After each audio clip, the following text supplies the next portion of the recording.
Ini gue mau menanggepin dari live-nya Pak Kiai Fuad bareng Mas Rifki pas hari Selasa yang lalu, kalau nggak salah itu hari Selasa ya. Yang Mas Rifki itu ngasih nunjukin surat pengurusan baru PBNU setelah pemecatan Kiai Imad. Itu ada nama seorang Habib gitu, tapi nggak pakai gelar Habib, pakai gelar Kiai Haji gitu, tapi tetap bin Yahya belakangnya. Ya berarti kan Habib gitu kan. Dan Kiai Fuad juga bilang itu pasti Habib gitu. Jadi ya udah Habib kan gitu. Nah, masyarakat itu nggak perlu ini terlena terbuai gitu loh dengan si Habib itu hanya hanya mengganti gelarnya menjadi Kiai Haji gitu loh. Nggak lagi pakai gelar Habib gitu. Karena Pak Kiai Fuad kan bilang gitu ya,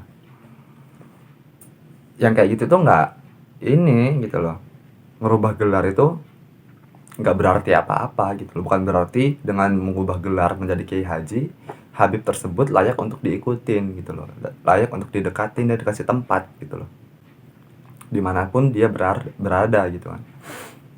Karena masalah Habib itu hanya akan selesai, si Habib itu hanya akan bisa diterima jika dia itu udah ngaku bahwa dia itu bukan zuriatnya Rasulullah SAW gitu loh, dan berhenti mengaku-ngaku sebagai zuriatnya Rasulullah. Itu baru bisa kita terima gitu loh.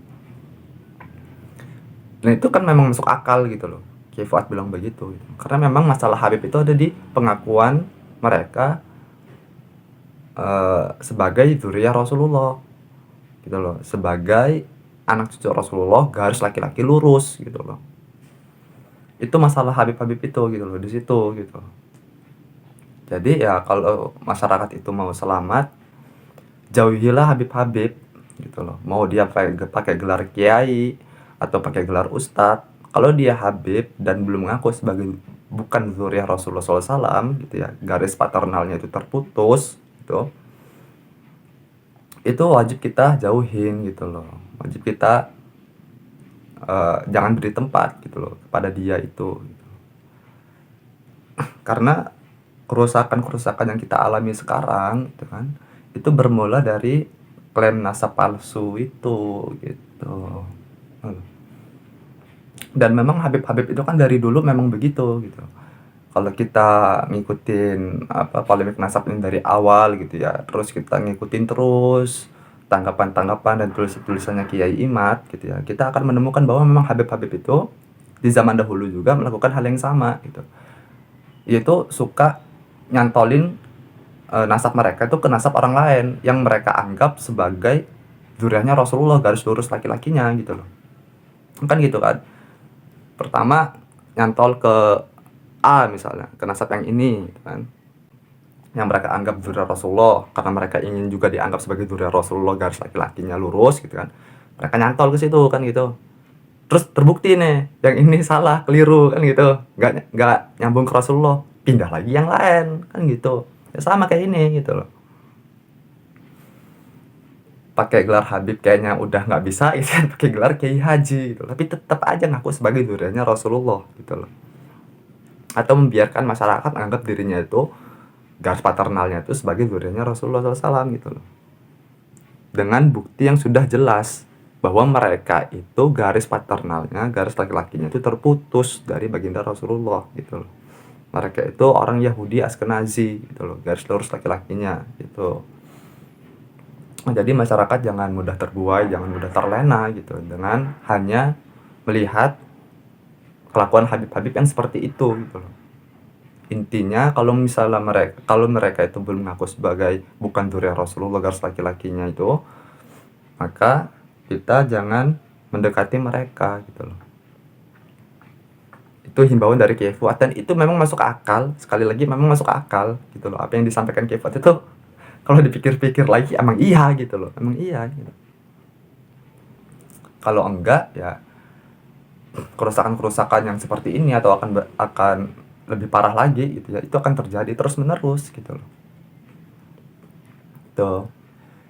Dan ada yang menarik juga gitu ya yang disampaikan Kiai Fuad itu menghimbau juga kepada kepada para dzurriyyah Wali Songo itu untuk jangan lagi memakai gelar-gelar yang masyarakat itu bisa tahu kalau beliau-beliau itu dzurriyyahnya Wali Songo, yang artinya itu dzurriyyahnya Rasulullah. Kayak pakai gelar sayyid atau segala macamnya itulah gitu. Jangan lagi dipakai gitu. Karena di titik sekarang ini itu masyarakat sebenarnya emang udah paham gitu loh, mana yang benar-benar dzurriyyah Rasulullah dan mana yang bukan. Dan di titik sekarang ini terus itu menurut gua ya emang udah nggak relevan lagi gitu loh untuk mengaku sebagai dzurriyyahnya Rasulullah atau menampakkan diri ke masyarakat bahwa dia itu bagian dari dzurriyyahnya Rasulullah, entah itu dengan gelar, entah itu dengan apapun itulah gitu. Udah nggak relevan lagi. Jadi ya kembalilah ke masa lalu gitu, dimana para dzurriyyah Wali Songo itu benar-benar nggak diketahui orang lain. Kalau kemarin-kemarin ya masih perlu gitu loh, karena kita untuk menandingi para habib-habib itu kan gitu, dan merobohkan statement-statement yang bilang kalau Wali Songo itu nggak punya keturunan gitu loh, nggak punya ya keturunan, bener ya nggak punya keturunan gitu loh, keturunannya itu terputus kan gitu segala macamnya itu tuh. Ya tirulah Kiai Fuad dan kiai-kiai yang nggak pakai gelar apapun itu, walau beliau-beliau itu memang dzurriyyahnya Wali Songo gitu loh. Kayak Kiai Fuad walaupun nggak garis laki-laki tapi kan tetap gitu loh, dzurriyyahnya Sunan Ampel gitu loh, walau dari garis ibu gitu ya, ada ke ibunya gitu tuh, tapi kan nggak pakai gelar gitu loh. Dan itu ya sangat menarik gitu ya menurut gua, karena memang udah nggak ini lagi relevan lagi gitu loh, mengaku-ngaku sebagai dzurriyyah Rasulullah SAW itu manfaatnya apa, itu kan nggak ada gitu loh untuk umat Rasulullah gitu. Dan apa ya, gue mau cerita lah, dan entah ini nyambung entah enggak gitu ya, mungkin aja ada pelajaran yang bisa kalian petik dan itu bermanfaat untuk siapa yang mendengar ini gitu ya. Dan ini mengenai guruku guruku gitu. Gua itu mau belajar kepada guruku menjadi murid guruku itu dari gue itu nggak tahu nggak tahu apa-apa mengenai beliau gitu loh. Gue itu memutuskan untuk menjadi murid beliau dari gue itu belum sama sekali nggak tahu beliau itu anaknya siapa, keturunannya siapa gitu loh, nggak tahu. Yang gue lihat itu apa, akhlak beliau yang gue anggap, gue nilai sangat mencerminkan Islam gitu loh, dimana apa yang ditampilkan oleh beliau itu membuat nyaman semua hati gitu loh, membuat nyaman orang-orang gitu loh, mau orang itu ahli maksiat gitu ya, atau yang taat sekalipun itu membuat nyaman gitu loh, memberi tempat kepada semuanya gitu loh. Jadi kita yang bukan siapa-siapa gitu itu ini merasa diopenin gitu loh, misal diopenin ya bener gak ya, merasa di ini gitu loh, merasa dikasih tempat gitu loh. Kalau kita hadir datang itu dikasih tempat duduk gitu loh, itu biarkan tuh orang duduk gitu loh, kasih tempat duduknya itu berasa banget gitu loh. Nah itu dari situ gue memutuskan untuk menjadi murid beliau gitu loh, tanpa tahu kalau nasab beliau itu ternyata nyambung ke Sunan Ampel gitu loh.